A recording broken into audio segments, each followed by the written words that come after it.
नमस्कार, उत्तराखंड खबर में आपका स्वागत है। कृषि बिल किसानों के हित की रक्षा।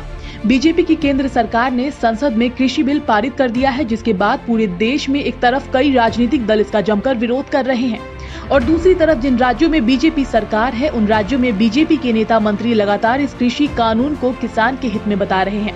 उत्तराखंड में भी कृषि मंत्री सुबोध उनियाल ने इन कृषि बिलों को किसान हित की रक्षा करने वाला बताया।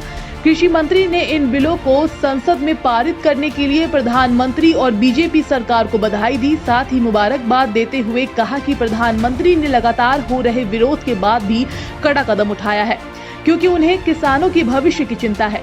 ये तीनों बिल ऐतिहासिक बिल है और इन बिलों से किसान सशक्त किसान बनेगा। सुबोध उनियाल ने कांग्रेस के विरोध को गलत बताया और कहा कि कांग्रेस किसान को पनपता नहीं देखना चाहती है। यही वजह है कि कांग्रेस बेवजह इन बिलों का विरोध कर रही है। कृषि बिलों से बिचौलियों से किसान बचेगा और इसका फायदा किसान को मिलेगा और उसकी आय बढ़ेगी।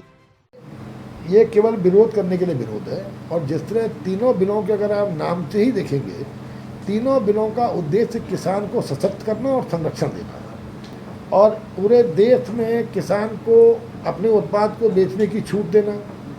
एमएसपी के माध्यम से जो खरीदारी होती थी वो होती रहेगी। मंडियां जिस तरह काम कर रही हैं काम करती रहेंगी, क्योंकि कांग्रेस ने स्वयं अपने घोषणा पत्र में वन नेशन वन मार्केट और इसके साथ साथ इसेंशियल कमोडिटी एक्ट में रिफॉर्म करने की बात कही थी। और चुनाव घोषणा पत्र किसी दल की आत्मा होती है। अगर कोई अपनी आत्मा को कुचल दे, क्योंकि भारतीय जनता पार्टी ने भी अपने घोषणा पत्र में कहा था इन बातों को, और हमने इन अपने घोषणा पत्र में कही गई बातों को चरितार्थ किया है कानून का रूप देकर। और कांग्रेस इन्हीं बातों पर विरोध करके स्पष्ट दिखा रही है कि वो किसानों की हितैषी नहीं है, वो बिचौलियों के साथ रही है। इस यही कारण था कि स्वामीनाथन आयोग की रिपोर्ट कांग्रेस के समय आने के बावजूद उन्होंने लागू नहीं किया। उस रिपोर्ट को भी माननीय मोदी जी ने लागू किया।